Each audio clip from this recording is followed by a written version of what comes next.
Greetings, Pinkbike. I'm Dario, and this is the Pivot Shuttle LT. This is a brand new, long travel, full power e-bike from Pivot, and I'm here in beautiful, sunny Phoenix, Arizona to tell you a little bit about it. I've been riding it for the past 2 days, so I have some initial ride impressions, but first I want to talk about the frame and what's new and what's cool.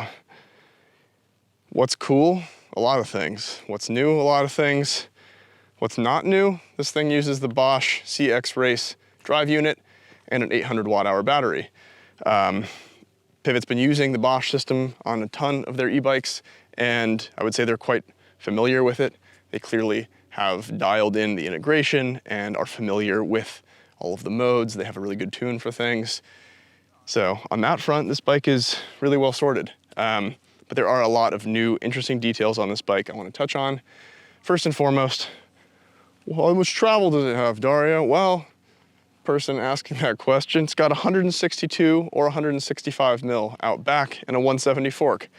This bike can be full 29 or mixed wheel, and it has geometry that you would expect. It is a very capable enduro bike. So I'm being vague about the geometry because it's pretty adjustable. I'll get into that in a second. The first adjustment I'm going to talk about is possibly the best named item in the bike industry. This little thing right here, this is Slacky McSteep Tube, and it's an adjustable seat tube angle, which is really cool.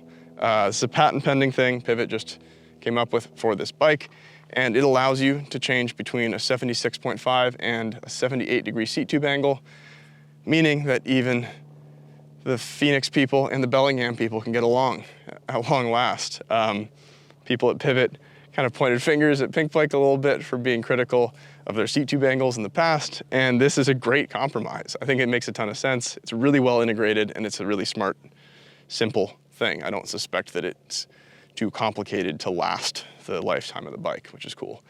The other clever integration they've got here is a chainstay adjustment. They call that the swinger dropout. It is a bolt-on dropout system with a flip chip on the non-drive side that allows you to lengthen the rear center by 8 millimeters, going from 443 up to 451.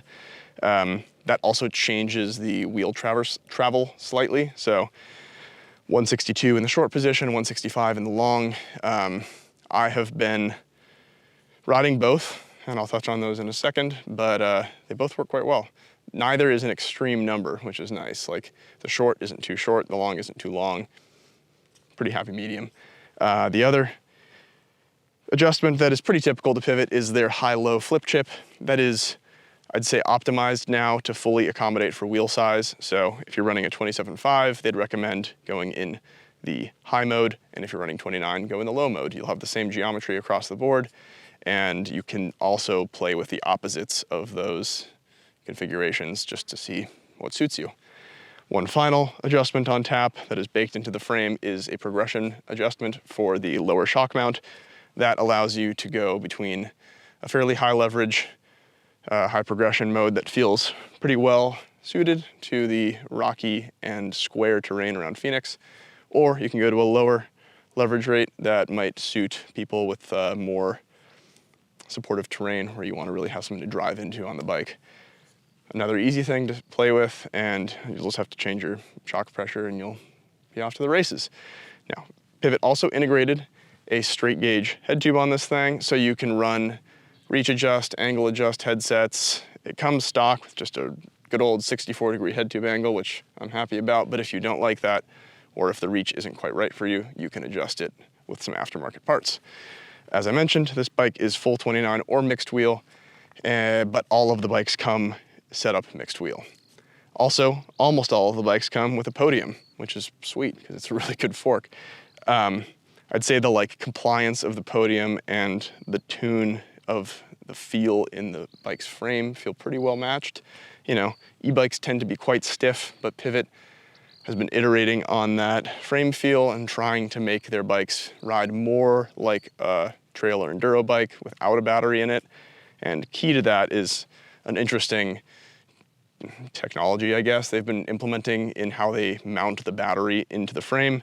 They've used it on a couple bikes in the past, and this is the first time the Shuttle LT has seen it.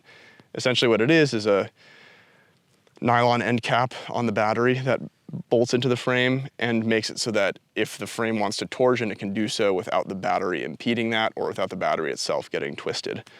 Beyond that, it's just a good old normal bike and it rides really well. As I mentioned, I've been riding this thing quite a bit over the past couple days and I have been thoroughly impressed. I am in their backyard, which is a pretty good place to ride their bikes, but this is probably the most comfortable I've felt on a Pivot straight out of the gate. No small part of that is the fact that it has a ton of adjustment and I can get the seat angle I want really easily. I don't have to do anything weird with the saddle. The chainstay mode, I've, as I mentioned, played with both. And I would say that for me, the long mode is probably gonna be the preference. I'm riding a size extra large here, so getting a more balanced front rear feel is pretty ideal in that long mode, but I actually found the short to be pretty fun. It's, you know, slashier, a little less balanced feeling, but like way easier to pop into a manual. And I'll try both at home, see which I prefer, but so far both feel nice, both feel rideable, and I'm happy. As I've mentioned, I'm only running the mixed wheel setup right now, but if in time I want to, I might try both. Pivot is still using a Super Boost rear spacing, so just know that if you do want to swap wheels, that is something to keep in mind. Otherwise, this bike is pretty dialed. The build kits are nice. The prices are high, but not extreme. I would say in line with competitive things on the market. And I've had a really good time on this bike. I have plenty of POV. I might talk over some of it. You might just see some of it in the video. And that's all for now, folks. Thank you. Be sure to subscribe, stick around, and head to the homepage for all sorts of information, as well as my write-up on my first ride of the Pivot Shuttle LT. Until then, see you later.